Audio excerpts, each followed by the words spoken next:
Hey, goodness, I'm live already. Welcome. Welcome. Gonna just invite a few folks in to join us on this Wednesday. Our time to gather here. Welcome to the G Spot Live.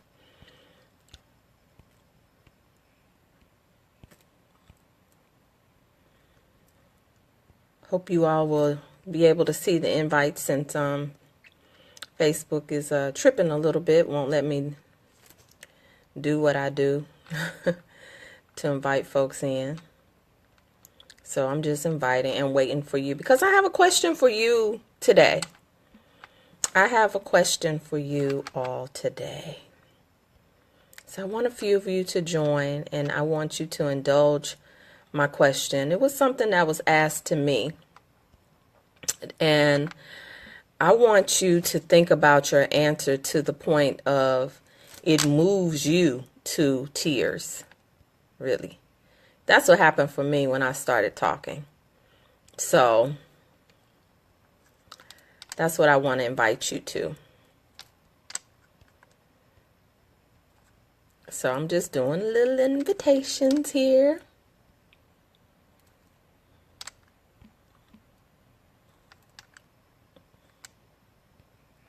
And you know what else is important to know? We just moved into Scorpio season, and you don't have to be a Scorpio for Scorpio energy to affect you. It's the energy that a lot of times everyone avoids. It's intense energy, which we've already had quite a bit of activity in Scorpio. So for now, the moon to be moving into the fullness of Scorpio, that's very significant. So I'll post some things about that later. I can't see who's joining, but if you're already coming in, welcome, and thanks for joining. I'm just going through because Facebook, like I said, is doing something weird that I'm having to type the name, so I can't even see the screen right now.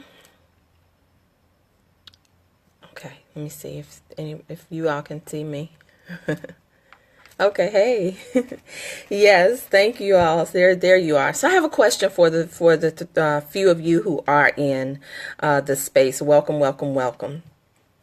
I want, we had such a good strategy class on Thursday that I'm thinking about doing a part 2. Because it felt like I know some of you all said you were full after you left, but it definitely is more. So let me ask you a question. For those of you all who are here, I want to ask you a question, and I do want to take some time and wait on the answer before we go into study War No More with our men, the masculine, and matters of the heart. Take this question in. If today was the last day of your life, if today was the last day of your life, what would you do with the 24 hours that you have to live?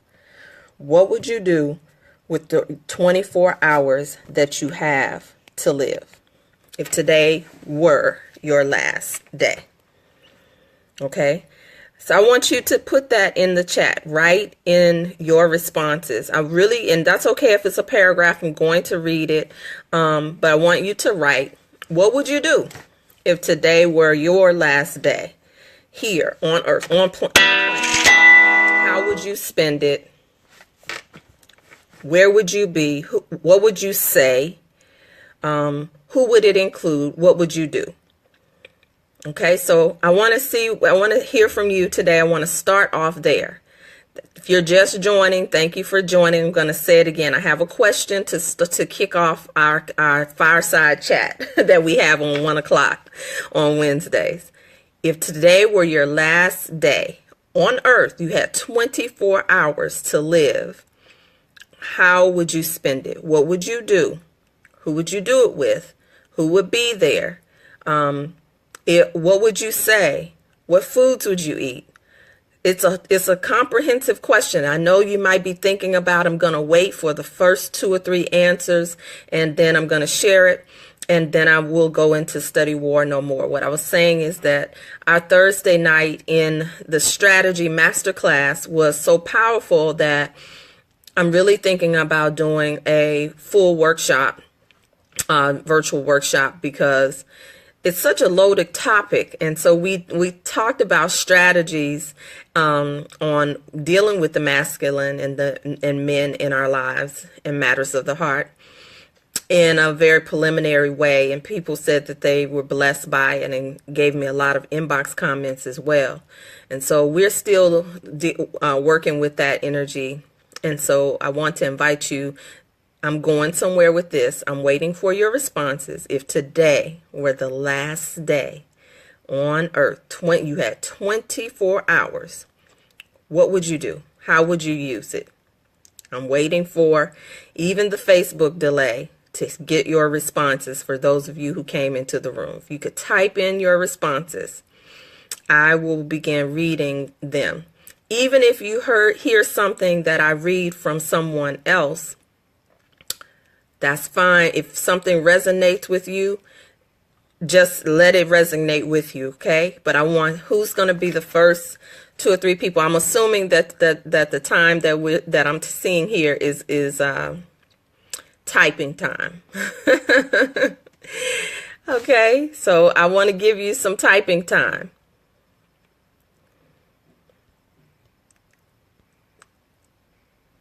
Come, waiting for you.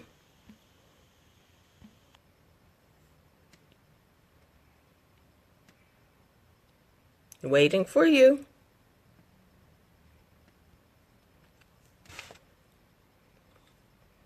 I'm really excited about what your answers are. I'm going to share what mine was and how it moved me. I don't know if there's a Facebook delay. I know you all are much more responsive than that. So I'm going to open up my laptop just in case someone needs to send me a message to let me know if you're sending me a message and I don't see it on Facebook.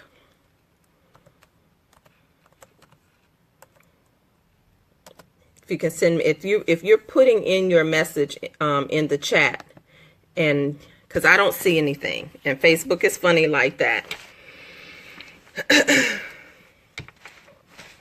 I don't want to have to, go out and come back in if there's some kind of delay. Let me check my signal.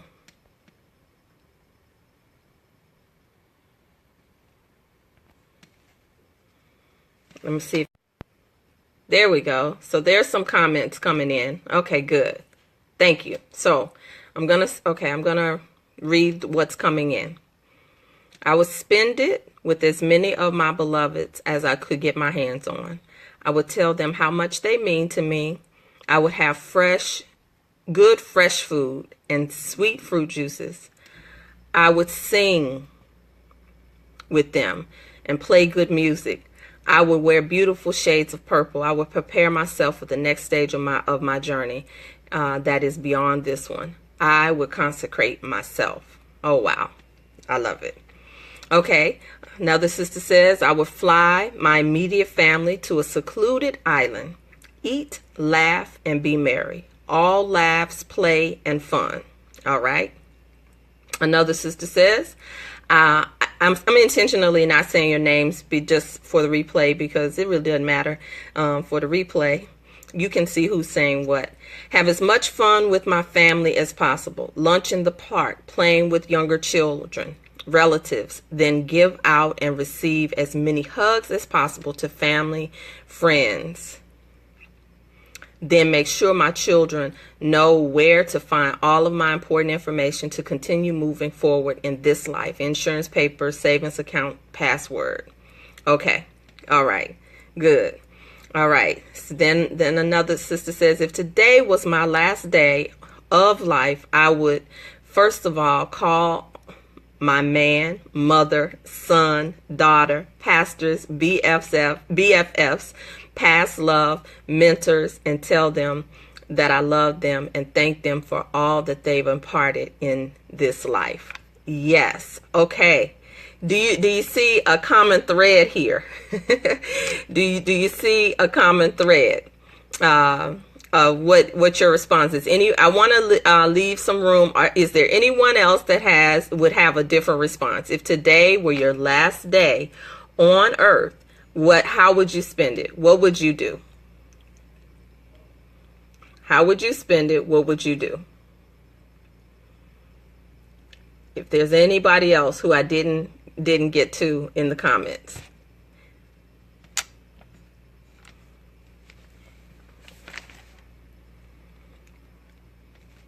Okay, I think that was it. All right, so I'll ask it again for those who come into the room. So I want to tell you that my response was it's not unlike most of you all. I was a little longer winded. You can keep typing if other things come to you that you would do. But initially I saw myself, like some of you didn't say where you would be. A couple of you did say where you would be, but I saw myself on a beach. Oh, it did bring you to tears. Okay, yeah, right. So I saw myself on the beach with my husband, and I thought about members of my family. I thought about where I would want to be, and then I began. I was like you. I thought about, well, what I will really want would be like you all said, to be in a room with my family, cooking, music blaring, people coming through that I know and love, and so I thought, well, then you can't necessarily be in the island. I like Chandrika, who she said that she would just fly the secluded family there. So money wouldn't be an issue. You would already be considering this, right? Is that what I'm getting? What I noticed is, okay, here's another comment. If today was my last day on earth, I would share all of my important business matters with my children and my BFF. Okay. I said just about everything that you all said. And I thought about my unfinished projects, and I thought about giving them to my niece to make sure that whatever it is that I've started writing or started putting together, I thought about, hey, welcome. If you're just coming in, the question on the floor is, if this was your last day on earth, you had 24 hours to live, how would you spend it? If you don't mind sharing as your hello, just come on into the room and share what you would do. So I thought about that, what I just said, and I got moved to tears almost. And like I was in tears because the question came to me. And yeah, keep on sharing. Thank you. So another comment, if today was my last day on earth, I would thank God for my life, past and present, and my life to come. All right now. And so I said these incomplete projects, these things that I started that are incomplete, I would make sure that my niece or someone has them, and I wouldn't worry about it being perfect. I wouldn't worry about the editing and all that. I would let somebody else just handle that for me. And so in that sharing, it shifted a conversation, a difficult conversation that I was actually having. And if you're asking the question, what does this have to do with the divine feminine, the woman's relationship with men, the masculine, and matters of the heart, I kind of didn't see it at first, but I do want to speak to our feminine nature sometimes that gets weighed down with everything. Notice in our responses, we thought about how we would feel. We wanted to feel love. We wanted to feel light. We wanted to feel laughter. Some of you actually said some things that didn't consult money. You didn't say, I would go to work and finish that last piece of the assignment that's on my desk. You didn't say anything about, I need to have this bill paid. You did not talk about having children, except for passing on the to your children. You talked about that. Having your business handled. You talked about that. But you didn't talk about you would worry about the mortgage being paid, or any of those things, right? But every day we wake up with something, a lot of times, that weighs our feminine down, right? We walk, and we even look at, sometimes when it comes to love and matters of the heart, we've been taught that a person is supposed to have this or that just so that we can function in this world. But when we start thinking about life, and I don't know how many of you have people in your life, if not you, who have had a scare with life. You've been on the brink of death. You've even had a reading that suggests that you walk close on the side of death. And listen, I'm talking about life, but you can't talk about life without talking about death, because many of us are choosing a lot of things that take our life force, right? Here's another comment. If today was my last day, I would say I love everyone, my family, my friends, tell them. I would be emotional, but on a beach, warm weather, with my kids and having fun, also making sure my will is done. I would be thankful, eat my favorite meal. I said that too. I didn't say anything. I don't care. I wouldn't worry about calories. I wouldn't worry about, I just would want to have mouthgasms. Okay.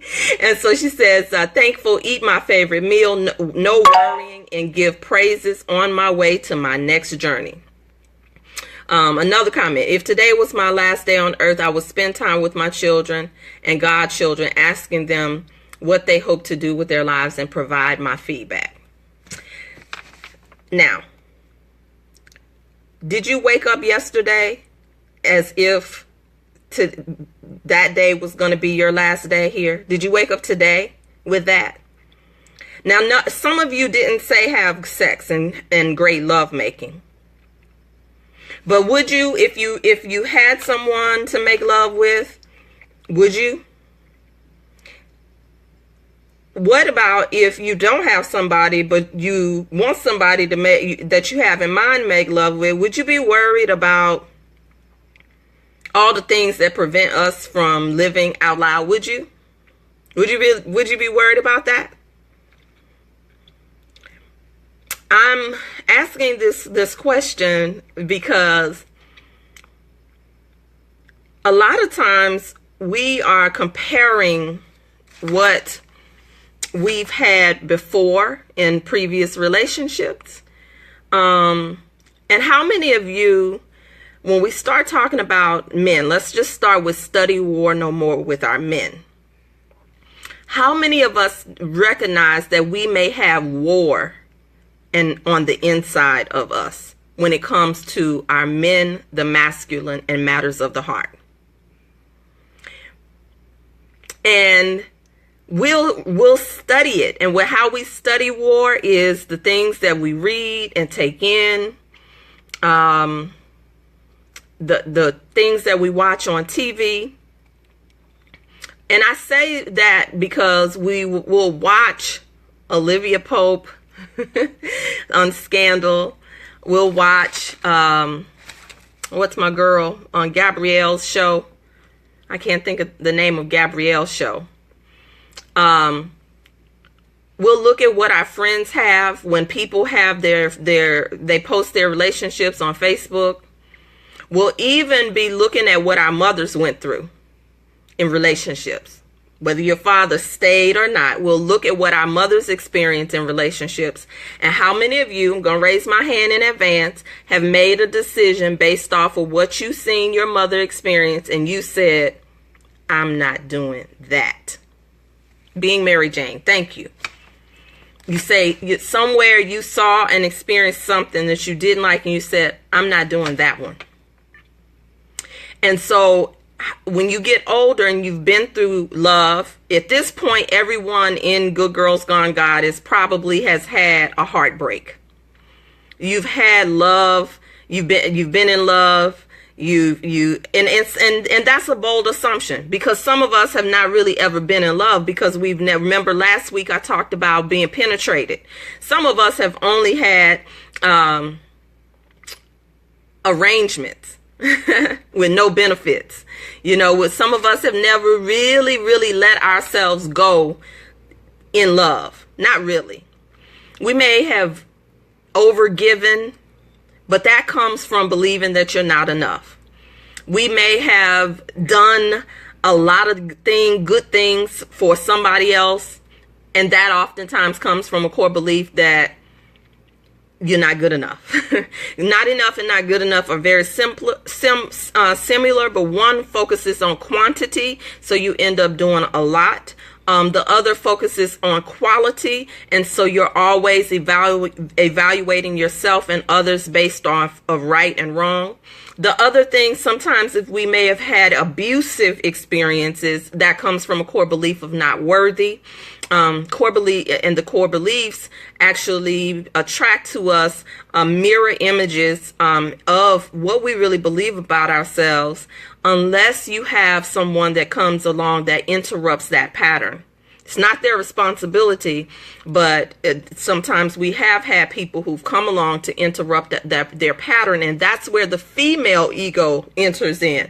So, you know, we talk a lot about the ego on the spiritual level, but there's another Webster's dictionary is different than the spiritual definition of ego. And the ego, the spiritual definition of ego is easing God out. That's the quickest way, but it's those thoughts that keep us separated from love, from surrender, from truth, from wisdom, from all the things. It's like a column.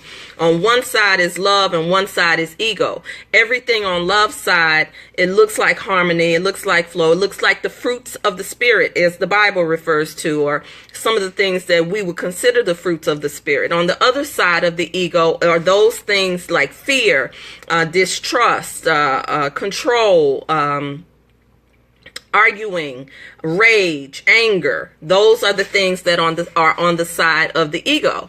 And so many of us have had a lot of ego-based relationships when it comes to love, but particularly when it comes to men, the masculine, and matters of the heart. And so when we start talking about what it is that we need in relationships, sometimes we're basing these things off of the battle the battle within that was waged on a decision of what we don't want. And so we focus. I can ask any one of you what you don't want, and the thread would keep on going, because many of us focus and enter into relationships based off of what we don't want. And you can be married for several years and still being based off of what you're not going to tolerate, what you're not going to put up with, and so on and so forth. And so the energy of looking at, if this was your last day here on the planet, most of the time, you're not going to be focused on what you don't want. You're going to focus intently on being deliberate in your communication. You're going to focus intently on being affectionate. Probably you will focus on being wild and free. How many of you will focus on being wild and free? Not giving a damn about pleasing other people, not giving a damn about being right or wrong, even if there were some old hurts and pains. If this was your last day on the planet, would you really hold it for the person that you may not have spoken to because your feelings were hurt, or because of even a miniature betrayal? And and it's okay if you do have people in your life who you're like, okay, if I never see them another day in my life, I'm good. That's fine. You have a right to that, because I trust the God in you, right? But there are going to be certain things that you will probably allow yourself to do, to leave, to express, right? And so what prevents you from being that now? What prevents you from being with your beloved in that way now? What prevents you from being at peace with your masculine? Because remember, I taught this probably 2 sessions ago. Sometimes we weave the masculine and men together as though they are one. And some of the women that are admitted in the thread that they have had more masculine energy than their man. And how we enter into masculine energy as women when we don't really want to be, that creates a war inside with our feminine, because many of us are taking care of responsibilities for our families, for our children, that we feel that should be handled by a man. Come on, tell the truth. Now I'm gonna read someone's comment. I'm gonna pause right there and come right back to it. Zipporah said, if this was my last day on earth, I would spend it with my mother and my brother. I would tell them how much they mean to me. I would assure them that I would be okay. I would be with my father in the afterlife and not worry. Okay, thank you for sharing that. So, right back where I was. When it comes to this battle, the scripture said the battle is not mine, it's the Lord's. And that seems rather sanctimonious for those of us who are not just walking around spitting scriptures on it. But if we were to unpack that, what battle that is yours that you've been carried and what isn't? What is still a battle that you've been walking around within you based off of an old hurt? I was in a conversation with my husband, just to be transparent with you. And we started talking, and it got really deep, right? And for probably months, he would make this statement about that doesn't have anything to do with me. That's some old shit you carrying. And when he said it the first time, I said, I thought it was just with him. He was saying, I was like, no, I've shared everything with you. And then he said it again another time. And then I was like, so what are you talking about? Because and he went further. Like, he's like, that predates me. And then I was like, okay. And so then another time in another conversation, he was like, that shit ain't got nothing to do with me. I didn't do this to you. So, of course, I'm like, okay, I hear him. So then he said some more things, and I did look a little deeper. But this time it was deep. It was deeper, and perhaps because of the work we've been doing. I gave the ladies an assignment to do from the strategies class, right? Don't talk about that assignment right here, but you can talk about it in the G4 group where you'll have my attention. And so, I had been engaging in the assignment as well. And I ended up saying something that let me know even the pressure that I felt on the inside about having the love in my life that I had prayed for, that I had ritualed for, that I had prepared myself for by clearing, cleaning, and therapeutic work with coaches, the energy work that I had done before him. Because a lot of times we can get really righteous when we are on this journey growing forth in Goddess. And it is true. It is important for us to know our worth. It is important for us to be wild and free. But your things, the stuff we walk around with, they don't go away. They do not just go away. Love can dissolve them, but it's like a boil. Sometimes when there's something on the inside, the only way for it to be healed is that if you've ever had a boil, it's like an eruption, right? It comes up on your skin, it's sore. And when the soreness comes up, you want to pop it. Some people put a hot rag on it. And sometimes it can be so infected that it doesn't take much. It'll get an ugly little white, gland on top, and then it'll pop. Relationships are like that. And when it comes to interacting with the masculine and with men, and remember, when I'm talking about interacting with the masculine, I am talking about the masculine in us. And still on this goddess journey, sometimes we can become so effeminized on this goddess journey that we do not embrace the masculine parts of us that help us to be able to show up in the world. Because remember, the feminine, the mother principle shows you how to be in yourself.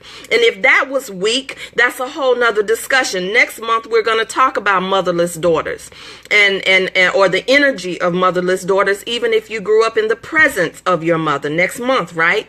But then when we talk about our men, we still are studying war because sometimes we believe that there are things that men are supposed to do. There are things that women are supposed to do. And when you're on a spiritual ascension journey, the role playing is a choice. You get to choose what role you are playing and how you hold it.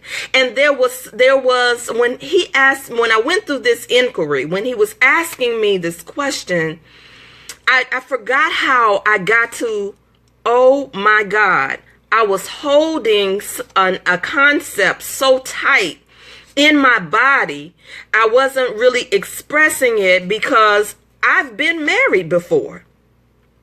And I can see myself. I know my strengths, my weaknesses, and my areas of growth in when it comes to love. But when you are in the presence of your authentic love, a soulmate connection or a twin flame connection, a twin flame connection, people romanticize even that. But love is designed to bring up your stuff. In the presence of love, it is not always going to be pretty. But if your issue, if your wound, if your imbalance or your core belief or the thing that you are afraid to let go of is bigger than your willingness to surrender and lean into it and do the work that is required or the play that's required, because some of us don't know how to play either. And so when I say work, I'm talking about beingness. When I say play, I'm talking about the pleasure. And so the purpose of any relationship, any of them, even the ones that broke your heart, should have been to teach you something about yourself, an area where we still have to grow.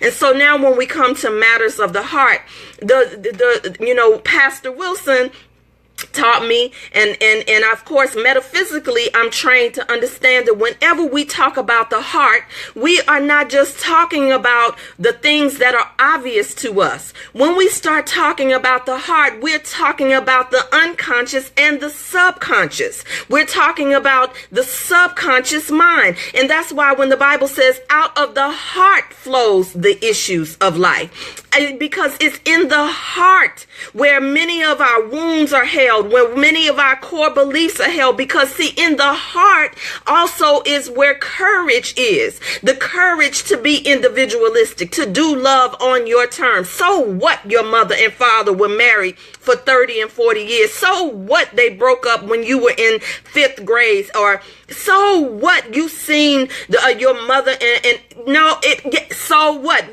does it mean? Yes, it had an impact on you and you made some decisions, but that is not necessarily the model that you as a transformer, you as a shift shaper, you as a woman growing forth in goddess have to be handcuffed to.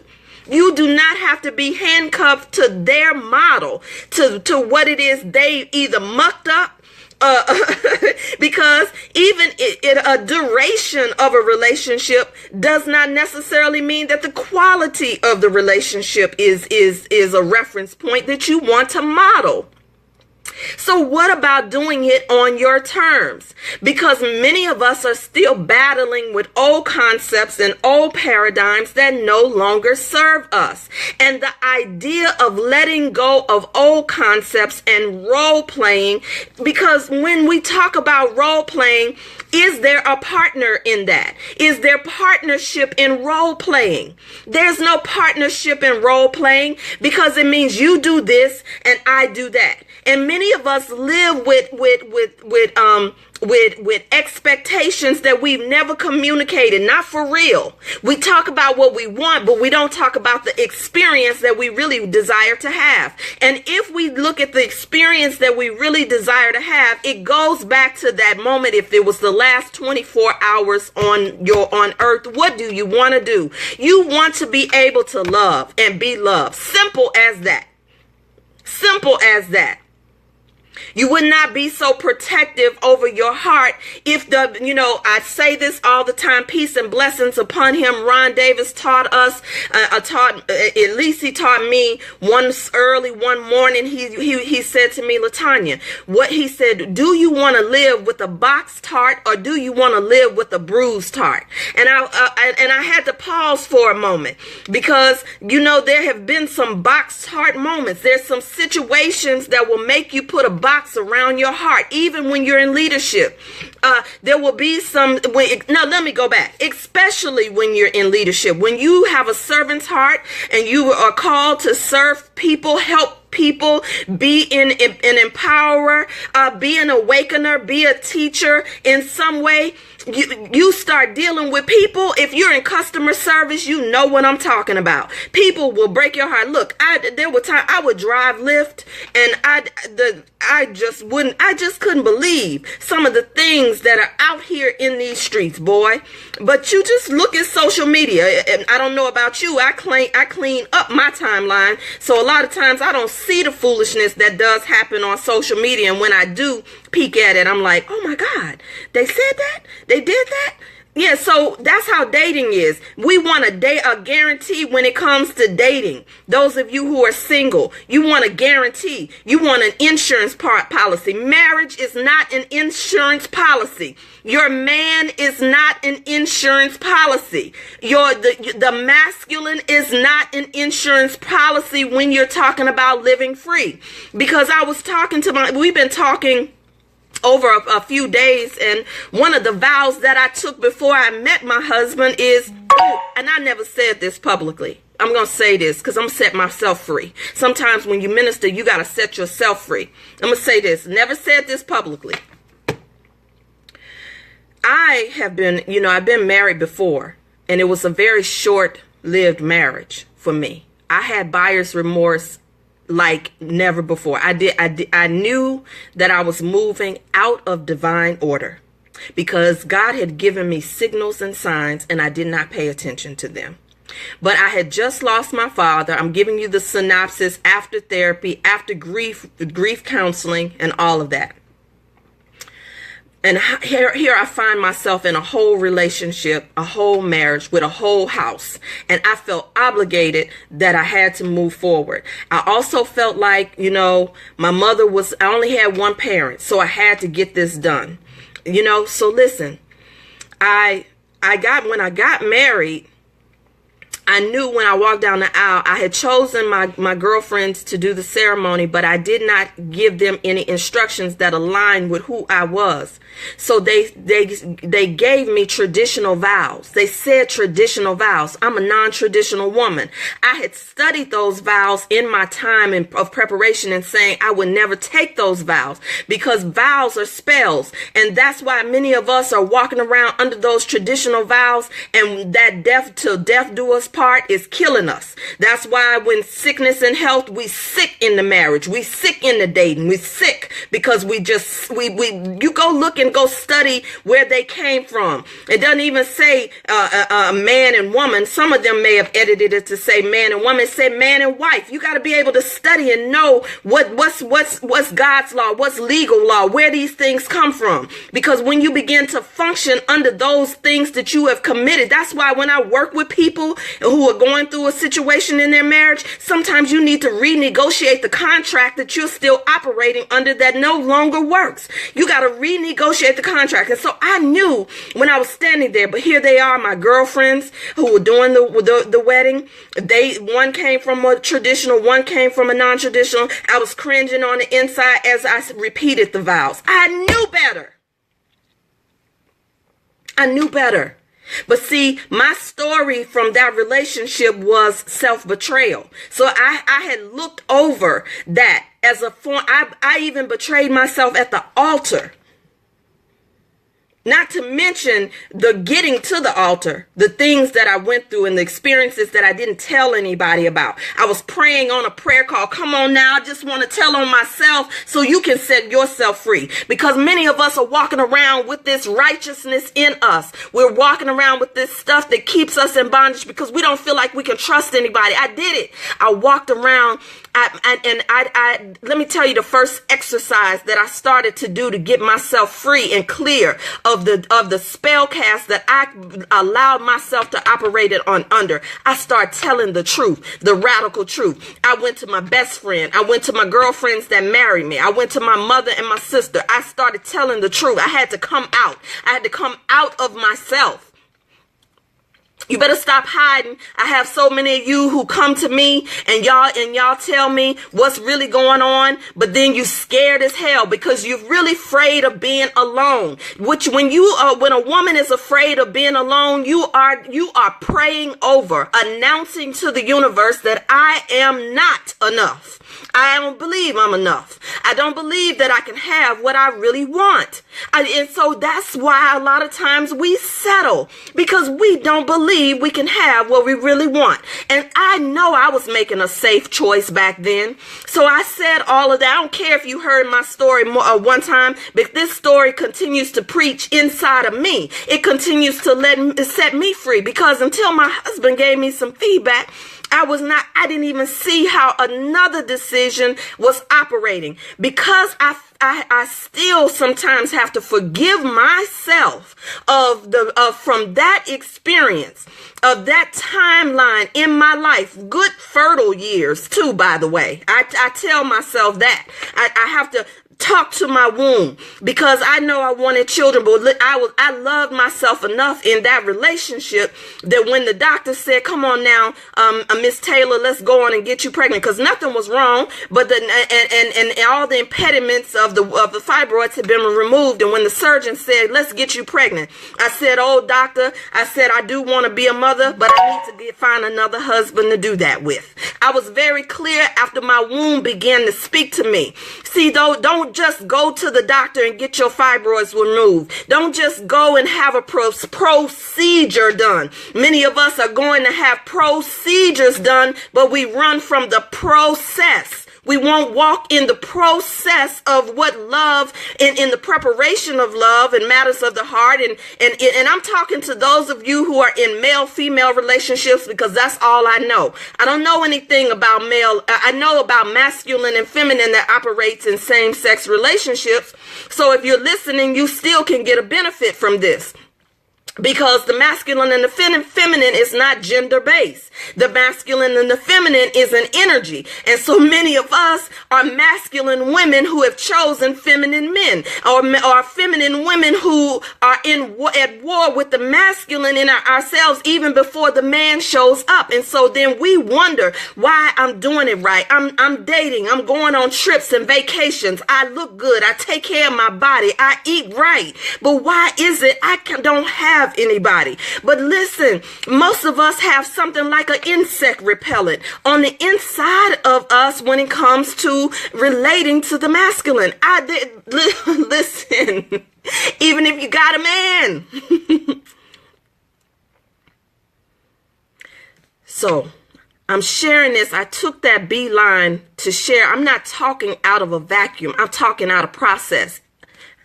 Past process, present process, and even future process. And so I said my vows before my husband showed up. And I shared this with my clients, not for you to have to say these vows. You say your own. But I had done enough work around spiritual choice. And something clicked in me where I wanted to be someone's choice. I wanted to wake up every morning and I was their choice, not their ball and chain, not their mother. I wanted a partner. I was clear. And so I vowed to be in a love relationship where we choose one another. That truth is the mainstay for me, because I come out of a relationship loaded with lies. Oh my God. And I don't do lies. And so,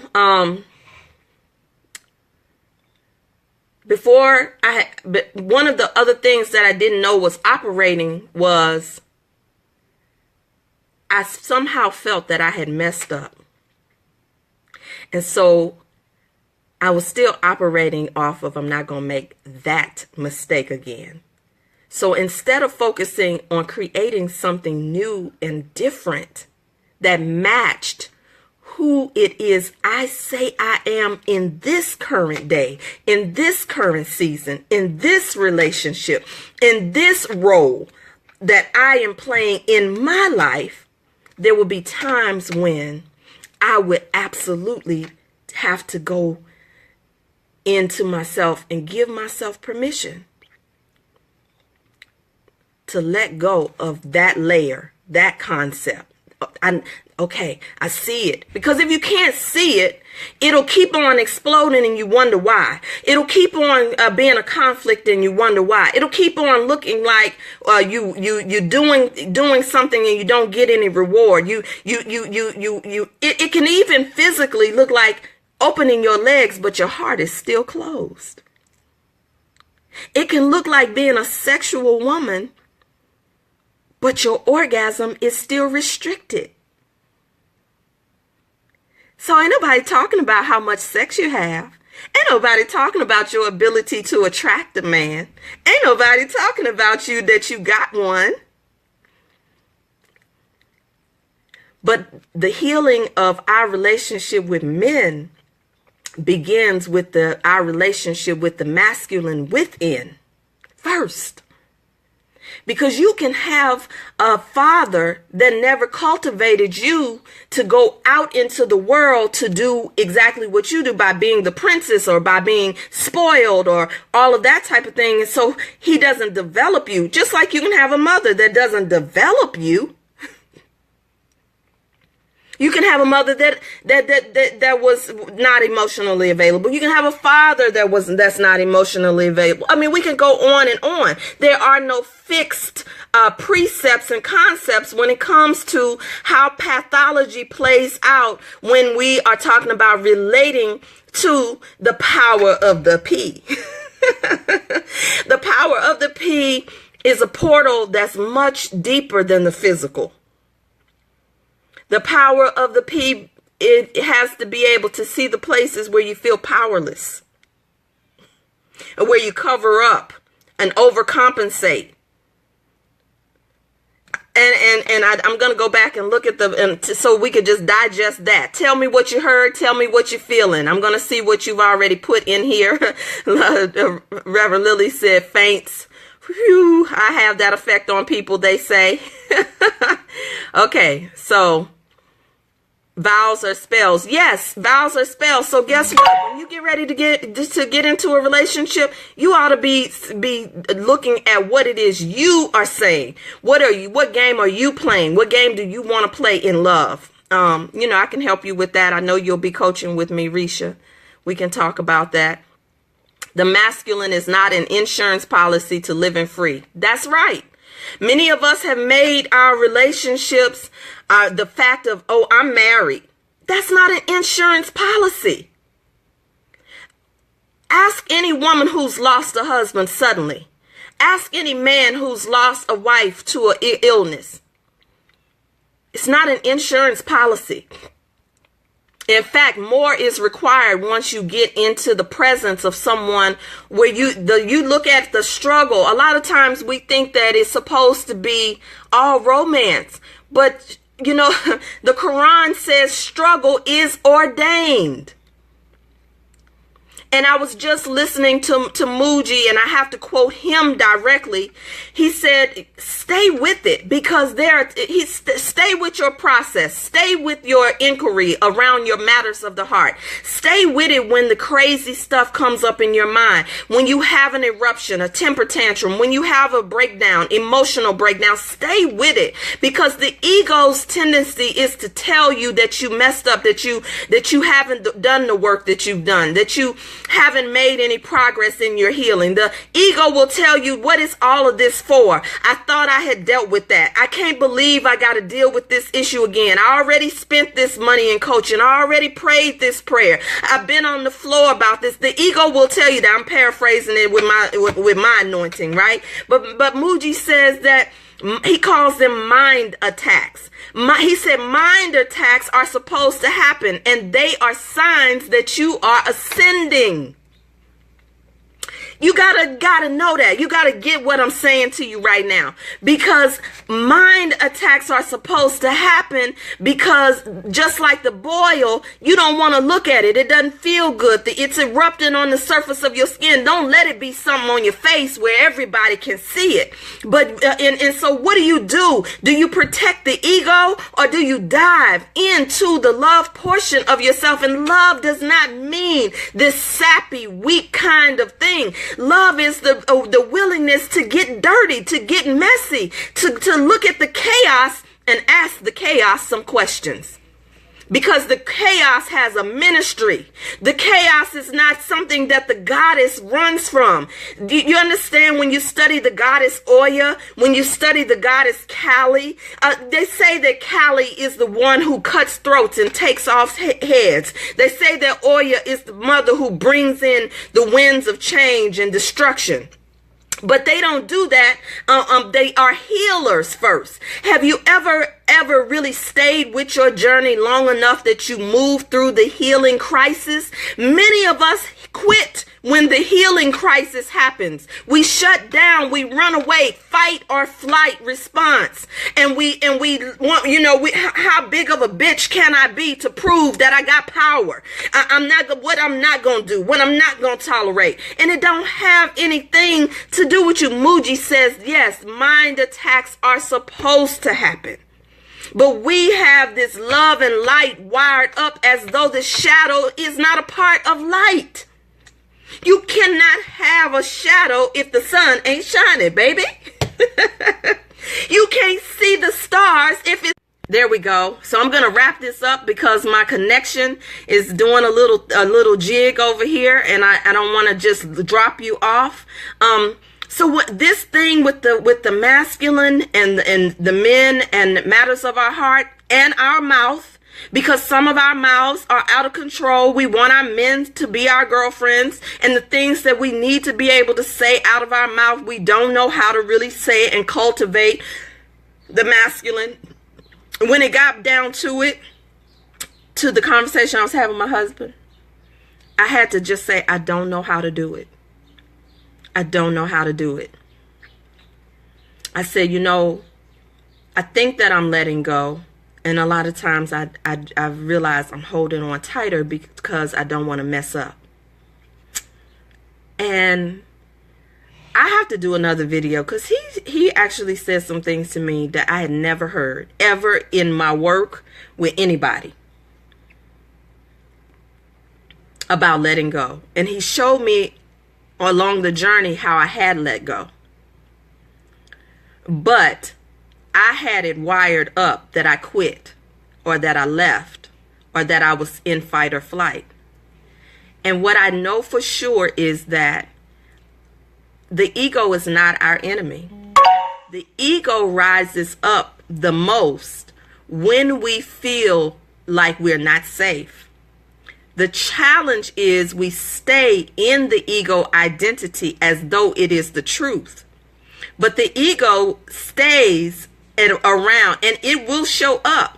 It fights for its life. What we see in the collective with this thing called racism, what we see with this patriarchy, what we see with Donald Trump and war and Republicans who do nothing but study war, it's very ego-based. They know their time is up on the planet, on the whole planet. They know it. And so we gotta have this ugliness before the divine change comes in. Thank you. Yes, he is a great teacher. If you're talking about my husband, I don't know if you're talking about me or you're talking about my husband, but he's a great teacher. And our love is a great teacher.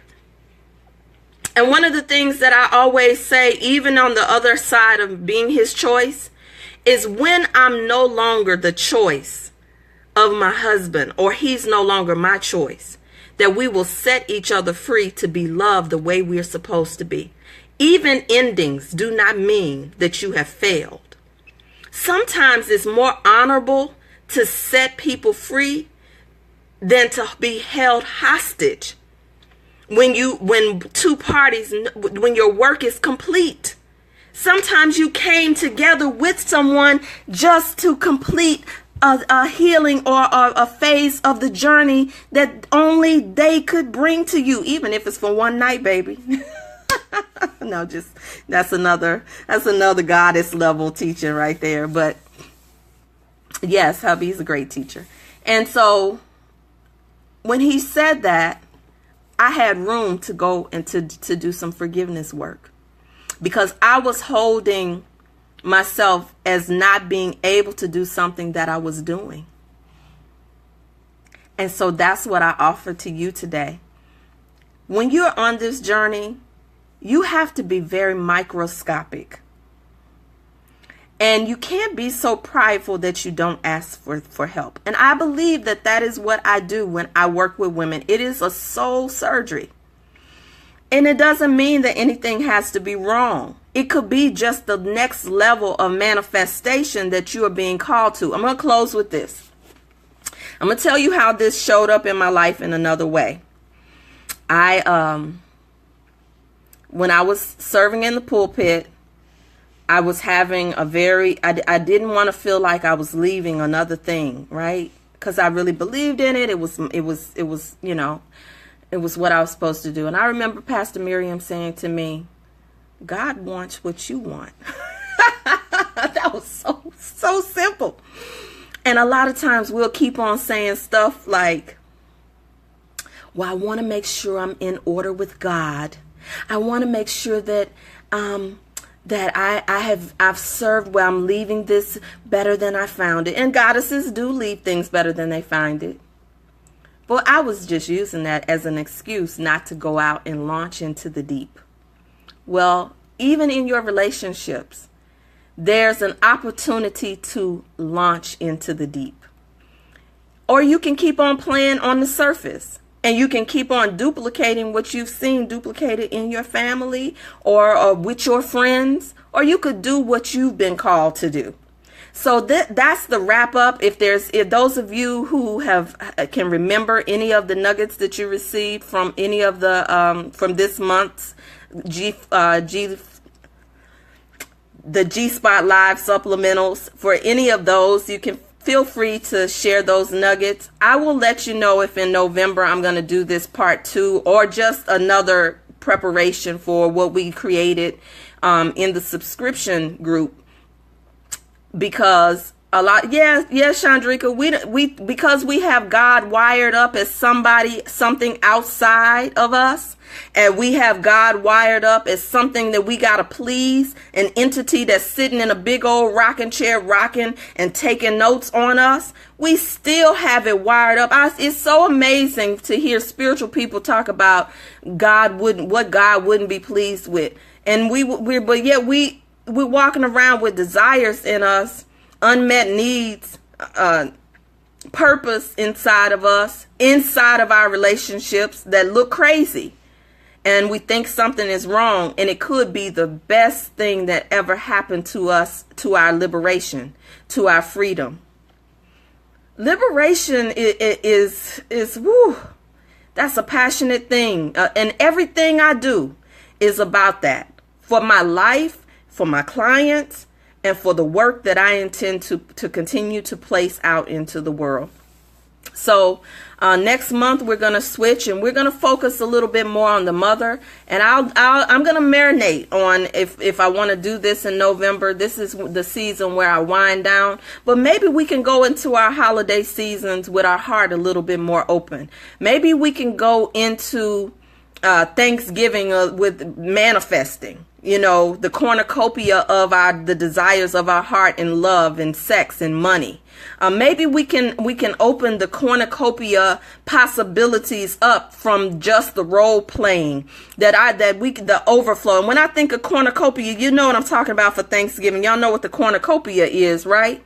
And so maybe that might be the part of the title of what we're going to create together.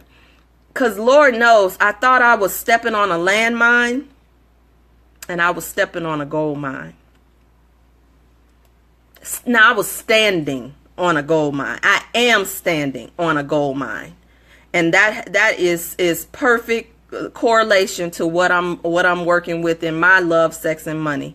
And so I want to offer you all to do the same thing. Thank you for joining. If you want to get the teaching, for those of you who comment now, you can just put the number 1 in the comment section, and I will offer it to you for the $29. You don't have to join the group. I had said that any of the teachings after I have done them would be released for anywhere between $49 and $97 for those of you who don't subscribe. But for today, only for 24 hours today. Even if you watch the video tomorrow, only today. Will I send it to you, the link to pay, and the video. If you want to be in the subscription group, you can go to bit.ly/MyGspot, and you'll not only have access to the strategy session that we did on this Thursday, but you will also have the older strategy sessions that I've already done, so you'll have the access to the library. After today, it will be $47 for all of the teachings. You can get them individually. So again, if you want to, go to bit.ly/MyGspot, and you can, Nina, you putting the number 1 in there. You are already subscribed to the group, girl. You got access to the library. You were on the call. But I love the support. Thank you for that. Thank you. I love you all. There's nothing you can do about it. Ciao, everyone.